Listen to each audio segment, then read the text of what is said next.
e uma vida de renúncia. Isso aqui eu não vou fazer, isso aqui eu não quero fazer. Colocaram aqui a proposta, mas eu não quero, porque eu sou de Deus. Estão falando desse tipo de conversa, eu não quero estar no meio disso, porque eu sou de Deus. Porque estão falando, eu estou envolvido, e depois vão dizer, mas não é de Deus? Ela não é de Deus? Ele não é de Deus? E aí traz escândalo para o reino de Deus, para a obra de Deus. Porque nós somos mais vistos, porque a carta aos Hebreus nos diz que nós somos cercados por uma nuvem de testemunha. Tem gente te vendo. Quem você menos imagina está te vendo, está reparando você. Eu não tenho que prestar conta para ele. Eu concordo com você, em número, gênero e grau. Mas esses dias eu fui fazer algumas visitas a gente não crente, e eles disseram para mim assim: mas tem crente aqui dentro da cidade que é pior do que eu. Eu estou vendo eles fazendo coisas que eu nunca fiz sendo ímpio. Eu não tinha que ver a cara. E para piorar, começou a citar nome. Aí eu disse a missão: vamos nos retirar, porque não dá para mais ficar aqui. E a gente foi dar uma volta na cidade, e infelizmente era verdade. Para nossa infelicidade. Por quê? Porque falta entrega. Se você não se entregar a Cristo, você está vivendo superficial. E quem vive superficial, daqui a pouco está fora da igreja, pondo culpa no apóstolo, pondo culpa no pastor, pondo culpa na liderança do ciclo de oração, pondo culpa não sei aonde, e na verdade foi esfriando. E aí chega uma hora que alguém precisa arrumar algum meio. Porque tem gente que não tem coragem de falar assim: ó, eu saí por causa disso, acabou, eu que não quero nada mesmo. Mas tem gente que fica caçando um meio para pôr a culpa ainda em alguém. Quem está ali, diga glória. Quem está ali, diga aleluia. Então falta entrega. Jesus, Deus entregou o seu único filho, Jesus, por amor à nossa vida. Deus entregou o seu filho. Ele entregou o seu filho. Ele entregou o seu filho por resgate à nossa vida. E o que é que você está se entregando para Ele? Qual é o tempo que você está se entregando? Nome, eu começo a tomar de ser: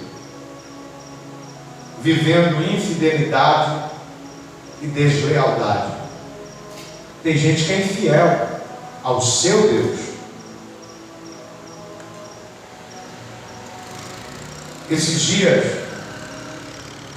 são dias que a gente tem observado como o povo tem sido com Deus, como o povo tem sido infiel, como Deus fez maravilhas na vida de pessoas, e pessoas se tornaram infiéis ao Senhor. E quando você vai falar, e aí eu falo de infidelidade em vários âmbitos,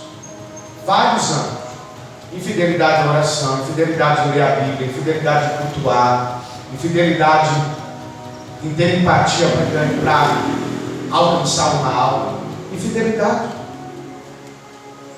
Mas você quer ver se arrumar encrenca é você falar de infidelidade financeira na igreja. Então vamos rasgar a Bíblia também, vamos pegar a página dela e vamos. Porque são quebras de princípios. É gente que a gente entende como pastor há 20 e poucos anos, que parece que pensam assim: se fechar, glória a Deus. E eu não tenho compromisso com aquilo lá, não. Porque quando alguém deixa de ser fiel ao Senhor, ele está dizendo assim: ó, eu não tenho preocupação com aquilo lá. O bom é que a obra não é minha, a obra é de Deus. E como é dele, ele sempre vai cuidar. Mas como pastor da igreja, nós precisamos ensinar que infidelidade gera deslealdade, e deslealdade gera infidelidade. Gente infiel a Deus em tudo que vai fazer, não tem fidelidade. Abre um propósito, não cumpre o propósito, foi infiel para o Senhor. Falou com o Senhor que, ó Senhor, eu estou fazendo contigo um voto aqui. Se o Senhor fazer isso na minha vida, eu cumpro. Nunca cumpriram. Só que no memorial está lá escrito o que você fez, velho. Eu não vou lembrar do que você fez, porque foi particular seu, foi particular meu. Mas no memorial, segundo Malaquias, está lá escrito. Então, que nós possamos trazer à nossa memória. Jeremias diz: quero trazer à memória aquilo que me dá esperança. Traga para a sua memória. É noite de ceia. E princípios nós não vamos negociar na igreja. Que fique 5, que fique 3, que fique 2. A gente não vai negociar princípio. Durante 3 anos da perda do meu filho, eu passei um processo que eu não conseguia falar algumas coisas, porque eu tinha medo de falar com as pessoas e as pessoas saírem da igreja pela porta. Só que o Senhor me curou, o Senhor tratou a minha alma. E recentemente Ele disse: eu te levantei para pastorear, então você abra a sua boca e fale. Goste ou não goste, receba aquilo que eu estou te dando, porque senão eu vou tratar com você. Eu disse: oxe, minha vida já não é fácil, o Senhor vai tratar comigo por causa dos outros? Então, entenda, infidelidade e deslealdade não caminham com o céu. 10, falta temor a Deus. Quando eu temo, e aí eu não estou falando de medo, quando eu temo a Deus, eu me preocupo em faltar um culto. Eu me preocupo porque eu temo em não ler a Bíblia. Eu preciso ler a Bíblia. Eu passei a semana inteira sem ler a Bíblia, porque está acabando o temor. Está acabando o temor. O temor a Deus. Pessoas que entram na igreja não conseguem dobrar o joelho para orar, ou pelo menos ficar de pé para orar. Falta reverência a Deus. Princípio quebrado. Salve quem está doente, salve a irmã que está gestante com a criança no colo. Mas quantas vezes, e sabe o que me causa, tem me assustado? É que se isso acontecesse na quarta, não, no domingo, onde as pessoas passaram o dia em casa. Chega em casa, você fala assim, você chega na igreja e fala assim: irmão, vamos colocar de pé para nós adorarmos. Já é que a nossa igreja não é viciada de ficar mandando os outros toda hora ficar de pé. Fica de pé, fica de pé, fica de pé, fica de pé, fica de pé. Nós tiramos isso da igreja. Mas quando você fala assim: vamos ler a Bíblia, sentada a pessoa está, sentada a pessoa fica. Quando não está com chiclete, mastigando chiclete. Porque falta reverência na casa de Deus. Falta temor a Deus. Você está diante de Deus. Nós estamos aqui para cultuá-lo, mas nós estamos diante dele. E aí, outro princípio quebrado que tem assustado: oração, jejum e palavra. Tem gente que não ora mais. A gente vê isso quando põe oração aqui, a gente vê isso quando põe monte para orar. Oração não é eu não vou orar porque eu quero, eu oro porque eu preciso. Oração é uma disciplina. Eu não oro porque eu quero. Tem dia que eu não quero orar. Eu acabei uma campanha ontem, todo mês de outubro, eu, a bispo e as crianças estamos orando. E os 2 últimos dias foi uma batalha. Eu disse: Senhor, eu estou conseguindo orar, me ajuda aqui, mas eu preciso terminar o meu propósito. Oração eu não oro porque eu quero, eu oro porque eu preciso. Você não tem que orar quando você quer, você ora porque você precisa. Você precisa ter comunhão, relacionamento com Deus. Jejum. Quantas pessoas que não sabem nem o que é jejuar. Se você for para jejuar 5 horas, ele começa a gritar. Não é muito tempo para jejuar. Porque ela não tem hábito.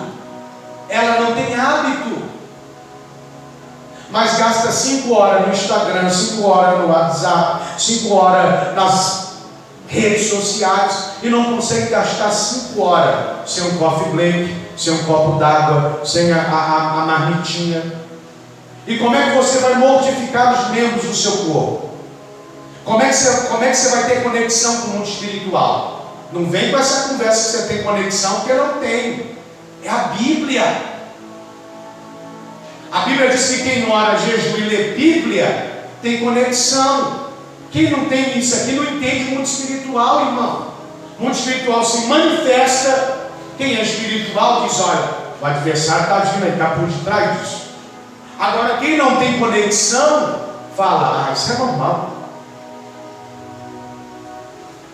Não é normal, porque é um princípio que foi e está sendo quebrado. Não se ora mais, não se jejua mais, e ter tempo para as sagradas letras piorou. E olha que hoje está mais fácil. Você põe um fone no ouvido, escuta ela audível. Você põe lá na televisão e vê o vídeo lá narrando ela. Ficou muito mais fácil. Mesmo assim, pessoas não leem a Bíblia. Eu fico assustado com gente que lê demais livros, enciclopédias, lê coisas de 5.000 páginas, mas não consegue ler a Bíblia. É o nosso manual de fé, é a palavra. Eu não sei qual desses princípios foi quebrado na sua vida, ou que você, sem perceber, deixou quebrado. Mas o céu está te chamando hoje para um conserto de compromisso, de responsabilidade, de temor, de reverência, de uma vida sem pecado, de uma vida sem mentira, de uma vida na qual você vai amar a casa de Deus. Eu amo estar na academia, mas eu não troco a academia pela casa de Deus. Eu amo estar na casa de um irmão ou de outro aqui tomando coffee break, almoçando, mas eu não troco a casa de Deus pela casa de irmão nenhum. Eu não troco a casa dos meus pais pela casa de Deus. Se envolva, o ano está terminando. Segundo os sábios em Israel, nós estamos nos 10 dias terríveis. O livro está aberto.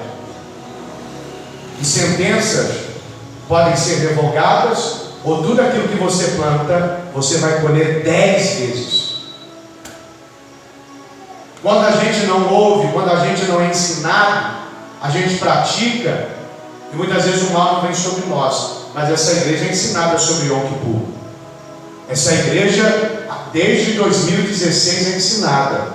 E quando chega o Yom Kippur, que é dia 11 e dia 12, 10 dias que antecede, o livro está aberto. Lá tem pessoas que vão morrer, tem pessoas que vão viver, tem pessoas que vão prosperar, tem pessoas que não vão avançar. E tudo que você faz nesses 10 dias potencializa 10 vezes. Se você maltrata alguém, você vai receber 10 vezes maltratações. Se você desrespeita alguém nesses dias, você vai receber desrespeito 10 vezes. E é por isso que a gente cresceu, e tem gente aqui que vai entender o que eu vou falar e eu paro. Quando a gente começa a colher algumas coisas, a gente fala assim: Senhor, mas eu não fiz isso com meu pai, eu não fiz isso com a minha mãe, por que eu estou colhendo isso? Porque nos dias de Yom Kippur, nesses 10 dias, a gente fez alguma arte e virou 10 vezes na nossa vida. A gente não plantou mesmo de verdade no discorrer de toda a caminhada, mas nesses dias específicos, tudo potencializa 10 vezes. Tome cuidado. Você que é filho e responde mãe, responde pai, não tem postura, não tem comportamento. Eu já disse aqui, eu lidero jovens aqui desde 2000 2007. Nós vivemos a pior geração de jovens. Sem compromisso, sem responsabilidade, sem fogo. Salve alguns, que eu não posso generalizar. Que esses dias eu disse, eles não são mais jovens, eles viraram obreiro da igreja. Disse isso para o Júnior, disse para a Ágata, disse para a Nath. Falei, vocês viraram obreiro, vocês não estão mais jovens.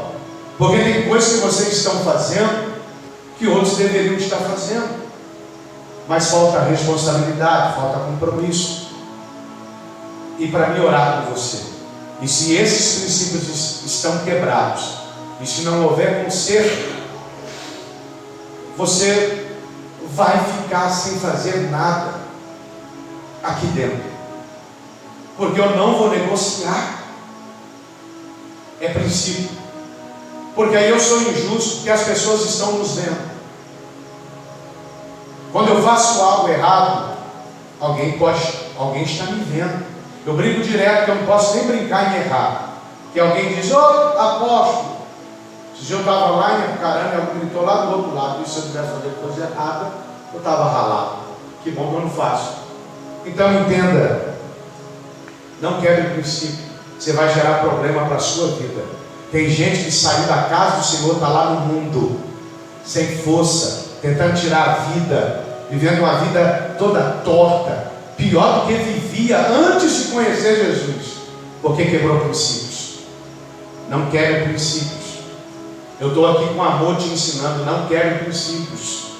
Honre o seu Deus, honre o seu pai e sua mãe, honre os mais velhos, ouça os conselhos, sai do meio da roda de gente que não tem experiência de vida para dar nada para você, gente da sua mesma idade, que não tem experiência, não viveu nada e só fica te orientando para fazer coisas que não tem nada a ver e não vai acrescentar nada na sua vida.